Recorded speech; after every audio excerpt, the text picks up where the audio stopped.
శివరాత్రి అంటేనే ఉపవాసం, జాతర, ఉత్సవాలు, తిరునాళ్ళు. ఆ తిరునాళ్ళకి ప్రసిద్ధి క్వారీ ఉత్సవాలు.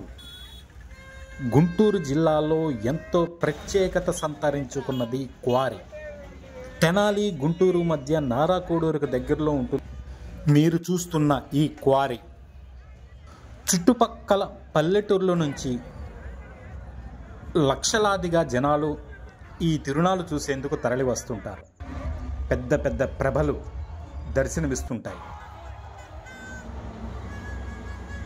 ఉత్సవాలు ఒక గంట చూసొద్దామని వెళితే మేము కూడా జాగారం చేయాల్సి వచ్చింది. అంత ట్రాఫిక్ జామ్. ఎక్కడ చూసినా జనాలే జనాలు. రోడ్డంతా మొత్తం ట్రాఫిక్ జామ్. ప్రత్యేక బస్సులు వేశారు క్వారీకి, గుంటూరు నుంచి, తెనాల నుంచి కూడా. అలాగే పొన్నూరు, చేబ్రోల్ నుంచి కూడా వందల కొద్ది వాహనాలు వచ్చాయి. ఇది మెయిన్ రోడ్డు. రోడ్డుకి ఇరువైపులా బిర్యానీలు, టిఫిన్లు ఇలా వందల కొద్ది ఏర్పాటు చేశారు. సంవత్సరంలో ఈ ఒక్కరోజే ఇక్కడ ఉన్నంత జనం ఇంకెప్పుడు కనపడరు. వందల ఏళ్ల నాటి ఈ క్వారీ తిరునాళ్ళు ఇక్కడ ప్రసిద్ధి. శివరాత్రి వచ్చిందంటే క్వారీ తిరునాళ్ళకు రాకుండా ఇక్కడ ప్రజలు ఉండరు. జాగారం అంతా చేస్తూనే ఉంటారు. తెల్లవారుజాము దాకా ఈ జనాలు ఇక్కడ ఉంటూనే ఉంటారు. పెద్ద పెద్ద ప్రభలు, సాంస్కృతిక కార్యక్రమాలు, ఎంటర్టైన్మెంట్ ప్రోగ్రామ్స్ బాగా ప్రసిద్ధి. చూసారా, చెరుకు గళ్ళకి సెపరేట్గా పెట్టారు. చూడండి, ఒక చెరుకు తోట ఉన్నట్టుంది. చూడండి ఆ జనాలు, ఆ కోలాహలం. నేను ఇక్కడ మీకు సౌండ్ తగ్గించాను. ఉన్న సౌండ్ అంటే పెడితే మామూలుగా ఉండదు. ఎంత డెసిబుల్స్ ఉందా ఊహకే అందదు. ఇంత సౌండ్ నేను పుట్టాక వినలేదంటే నమ్మండి. ఇది దేవస్థానం. స్వామివారిని దర్శించుకునేందుకు మార్గం. దర్శనానికి కూడా జనాలు కిక్కిరిసిపోయి ఉన్నారు. పిల్ల, పెద్ద, ముసలి, ముతక. ముస్లిమ్స్ కూడా ఇక్కడికి బాగా వచ్చారు. తెనాలి, గుంటూరులో ముస్లిమ్స్ సంఖ్య ఎక్కువ కదా, వాళ్ళు కూడా తిరునాళ్ళలోకి వచ్చి ఎంజాయ్ చేశారు. అంటే అంతగా అక్కడ జనాల్లోకి క్వారీ ఉత్సవాలు అంతగా కలిసిపోయాయి, నాటుకుపోయాయి. కుల మత పట్టింపు లేకుండా జనాలు ఇక్కడ కలిసిపోతారు. స్వామివారిని దర్శించేందుకు పెద్ద క్యూ. ఉచిత దర్శనం 100 రూపాయలు, 50 రూపాయలు. చూడు కూరగాయలు ఎలా అలంకరించారో. కొంతమంది బయట నుంచే స్వామివారిని దర్శించుకుని వెళ్తున్నారు, ఎందుకంటే అంత క్యూలో ఉండలేక. ప్రభలు, పెద్ద పెద్ద ప్రభలు. కోటప్పకొండ తర్వాత ఇక్కడే అంత పెద్ద ప్రభలు ఉంటాయన్నమాట.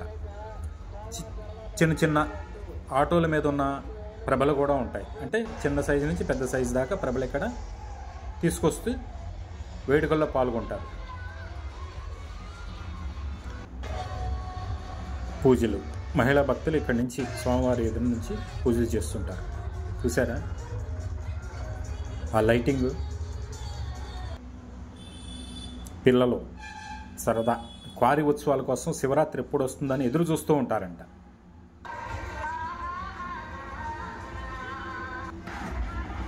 భోజనాలు అంటే బిర్యానీలు, జీరా రైస్. ఇది తెల్లవారులు ఉంటారు కదా, ఆకలేసినప్పుడల్లా తింటాను.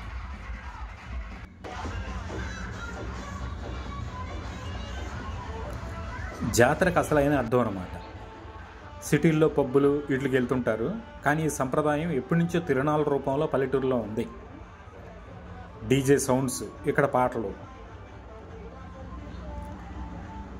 కానీ ఎక్కడికక్కడ పోలీసులు గట్టి బందోబస్తు ఏర్పాటు చేసి ఎక్కడ ఎలాంటి అవాంఛనీయ సంఘటనలు జరగకుండా జాగ్రత్త చర్యలు తీసుకున్నారు. బా, ఇన్ని మైకులు చూసారా? ఇది అసలు విడిగా చూస్తుంటారు. దద్దరిల్లిపోయింది సౌండ్ అంటే. ఒకవైపు నుంచి ఒక పాట, మరోవైపు నుంచి ఇంకో పాట. స్టేజీల మీద డ్యాన్సులు. అబ్బబ్బబ్బబ్బా, అదిగో డ్యాన్సులు, సినిమా పాటలకి డ్యాన్సులు అనమాట. కుర్రాళ్ళ జనాల కేరింతలు. ఇలాంటి స్టేజీలు ఒకటే కాదు, 4-5 ఉన్నాయి.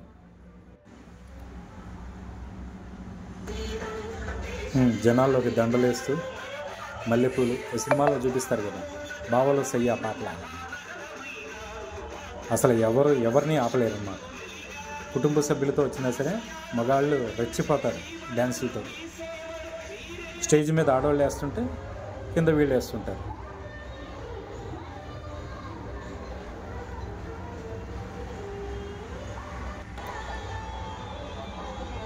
చూసారా, ఎక్కడ చూసినా కన్నులు మిరుమిట్లు గొలిపే విద్యుత్ కాంతులు.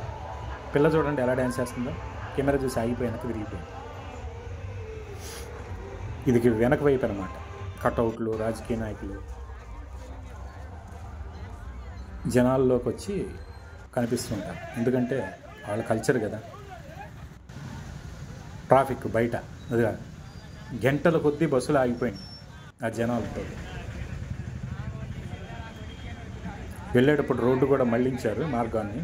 1 కిలోమీటర్ వెళ్ళేదానికి చుట్టూ 8 కిలోమీటర్లు వెళ్ళాల్సి వచ్చింది. క్వారీ నుంచి అంగలకుదురు వెళ్ళడానికి 8 కిలోమీటర్లు తిరిగి వెళ్ళాల్సి వచ్చింది. ఇంత జనాల్ని ఆ ఏరియా ఎప్పుడూ చూస్తుండదు. ఎప్పుడో సంవత్సరానికి ఒకసారి అలా చూస్తూ ఉంటాను అనమాట. అదే జాగారం జరిగిపోయింది. నేనేదో గంట చూసొద్దామని 9ంటికి వెళ్తే తిరిగి వచ్చేసరికి 1 గంట అయింది. అంటే శివయ్య జాగారం చేయించాడు. క్వారీ వచ్చిన వాళ్ళందరినీ జాగారం చేయించాడు. ఓం నమ శివాయ. క్వారీ ఉత్సవాలకు వీలుంటే ఒక్కసారి వెళ్ళండి.